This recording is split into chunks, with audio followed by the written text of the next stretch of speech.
السلام عليكم. بصراحة تامة اللي قاعد بصير مع كيليان امبابي موضوع غير منطقي نهائيا. ليش؟ لأنه إحنا كلياتنا لما كيليان امبابي وقع عقده في الموسم الماضي مع نادي باريس سان جيرمان حكينا إنه فعليا كيليان امبابي ووالدته فايز العماري ركضوا وراء الأموال والدولارات. طيب شو اللي اختلف الموسم الماضي عن الموسم الحالي؟ ما كمان نادي باريس سان جيرمان الموسم الحالي قدم عرض خيالي لكيليان امبابي قيمته مليار يورو لمدة 10 سنوات. ليش كيليان امبابي وافق في السنة الماضية أو في الموسم الماضي وقاعد برفض حاليا في الموسم الحالي؟ شو الفرق بين العرض اللي قدمه نادي باريس سان جيرمان في الموسم الماضي واللي قدمه في الموسم الحالي؟ أنا راح أقول لك شو الفرق وخلينا نرجع للأحداث. مبدئيا احنا بنعرف انه كيليان امبابي فاز بكأس العالم في مونديال روسيا 2018. يعني الفوز بكأس العالم بالنسبة له مش هدف كبير. ليش؟ لأنه فاز فيه أصلا. طيب ماذا ينقص كيليان امبابي؟ الفوز بدوري أبطال أوروبا وأيضا الفوز بالكرة الذهبية. تمام. من هم منافسين كيليان امبابي على الكرة الذهبية؟ في لاعبين منافسين قويين جدا لكيليان امبابي. مبدئيا خلينا نحكي ميسي زميله في الفريق. ثانيا كريم بنزيما الفائز بالكرة الذهبية موسم 21-22. طيب كيف أقنع النادي الباريسي كيليان امبابي إنه هذا الموضوع سهل جدا وإنك راح تفوز بالكرة الذهبية بكل سهولة؟ بالنسبة لموضوع ميسي كنا نرشح المنتخب الفرنسي للفوز بكأس العالم، والمنتخب الأرجنتيني صح كان مرشح قوي للفوز بكأس العالم، لكن إذا أنت بدك تبلش وتحكي من هو المنتخب الأقوى أو من هو صاحب الحظ الأوفر في الفوز بكأس العالم في حال مواجهة المنتخب الفرنسي مع المنتخب الأرجنتيني، أكيد راح تعطي نسبة أكبر للمنتخب الفرنسي نظرا لكمية النجوم الموجودة في المنتخب الفرنسي. فبالتالي تغلبه على ميسي كان سهل جدا. بصف عنا مين؟ بصف عنا كريم بنزيما. طب كيف أنت ممكن تتخلص من كريم بنزيما أصلا؟ لأنه كريم بنزيما أصلا راح يكون موجود مع المنتخب الفرنسي وأيضا سيقود خط الهجوم برفقة كيليان امبابي. طب في حال أنه طلع كريم بنزيما هداف كأس العالم وفازت فرنسا بكأس العالم، مين راح يفوز بالكرة الذهبية؟ اللي راح يفوز بالكرة الذهبية أكيد كريم بنزيما. طب كيف ممكن نتخلص من هذا الموضوع؟ خلينا نرجع لموضوع استبعاد كريم بنزيما عن المنتخب الفرنسي، لأنه هاي الوعود اللي قدمها النادي الباريسي لكيليان امبابي بالاتفاق مع الاتحاد الفرنسي وأيضا مع الرئيس الفرنسي ماكرون وأيضا مع مجلة فرانس فوتبول اللي هي مسؤولة عن جائزة الكرة الذهبية، تم استبعاد كريم بنزيما عن المنتخب الفرنسي عشان يفتحوا مجال لكيليان امبابي انه يكون موضوعه سهل في حال فوز المنتخب الفرنسي بكأس العالم، انه فعليا حتى لو ما فاز نادي باريس سان جيرمان بدوري الابطال، مجرد فوز المنتخب الفرنسي بكأس العالم وفوز كيليان امبابي بهداف كأس العالم سيكون هو صاحب الكرة الذهبية. فبالتالي تم استبعاد كريم بنزيما عن المنتخب بطريقة غير لائقة. كل الوعود اللي قطعها النادي الباريسي لكيليان امبابي انه فعليا راح نخليك تفوز بالكرة الذهبية، كريم بنزيما راح نبعد عن المنتخب الارجنتيني سهل جدا انك تفوز عليه في كأس العالم، او بالاساس ممكن انه ما يتأهل اصلا للمباراة النهائية او حتى للدور قبل النهائي. فبالتالي فرصتك كبيرة انت ككيليان امبابي في حال فوزك بكأس العالم وايضا كهداف لكأس العالم بعد استبعاد كريم بنزيما عن المنتخب انك تفوز بالكرة الذهبية، بغض النظر نادي باريس سان جيرمان فاز بدوري ابطال اوروبا او ما فاز. مع انه برضه كمان نادي باريس سان جيرمان اقنع كيليان امبابي انه هو اساس المشروع الباريسي، وانه في حال فوز نادي باريس سان جيرمان ببطولة دوري ابطال اوروبا هذا الحكي راح يستقطب برضه نجوم كثار ومميزين في الدوريات الاخرى او على مستوى اوروبا انهم فعليا يلعبوا لنادي باريس سان جيرمان، لانه انت اي نادي بفوز بدوري ابطال اوروبا صراحه بتكون كلاعب مرشح للفوز بالكره الذهبيه. كل هاي الوعود اللي وعدها نادي باريس سان جيرمان لكيليان امبابي في الموسم الماضي باءت بالفشل، ولا شيء من الوعد فيه قدر يوفي فيه. الاقدار تدخلت وخلت المنتخب الأرجنتيني يفوز بكأس العالم على المنتخب الفرنسي، ويتوج ميسي بالكرة الذهبية رغما عن أنف الاتحاد الفرنسي، ورغما عن أنف إدارة نادي باريس سان جيرمان، ورغما عن أنف الرئيس الفرنسي ماكرون.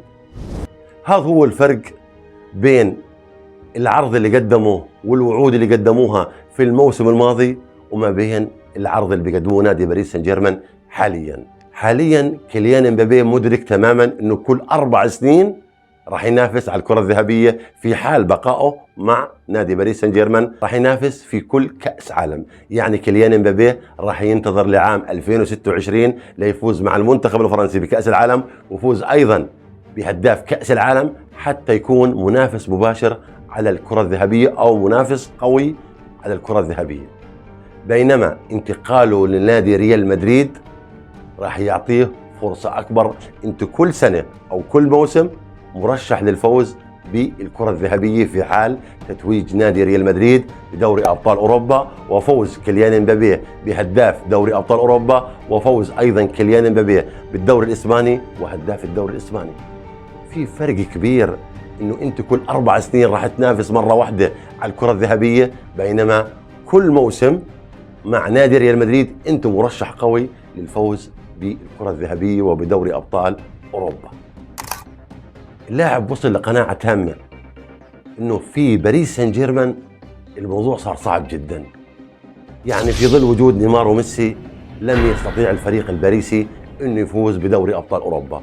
وعلى فكرة في حلقة انا عملتها اسمها الفرق المرشحة للفوز بدوري أبطال أوروبا، أنا في هاي الحلقة استثنيت نادي باريس سان جيرمان وحكيت هذا نادي فرديات مش نادي جماعيات، فلذلك استبعدته من الفوز ببطولة دوري أبطال أوروبا. في ناس كثير استهجنت وهاجمتني وحكت لا، ميسي ونيمار وأيضا كيليان امبابي قادرين على الفوز، وأن الفريق الباريسي فريق خارق قادر على الفوز على أي فريق في أوروبا. والله باريس سان جيرمان ليش ما حطيته انت من ضمن القائمه؟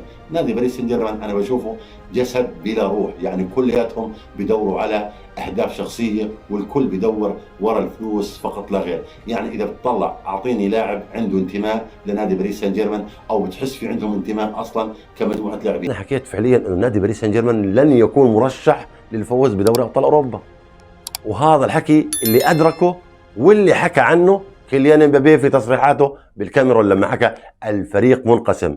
شو يعني فريق منقسم؟ يعني فريق فرديات، ما في انتماء، ما في روح للنادي، كل واحد بيحاول فعليا بس يبين فردياته. ميسي ما كان اصلا منتمي لنادي باريس سان جيرمان، هذا الحكي شفناه على ارضيه الملعب. نيمار لاعب فردي ولاعب اصلا مهاري واستعراضي، وهذا الحكي كان في برشلونه وكان ايضا في نادي باريس سان جيرمان.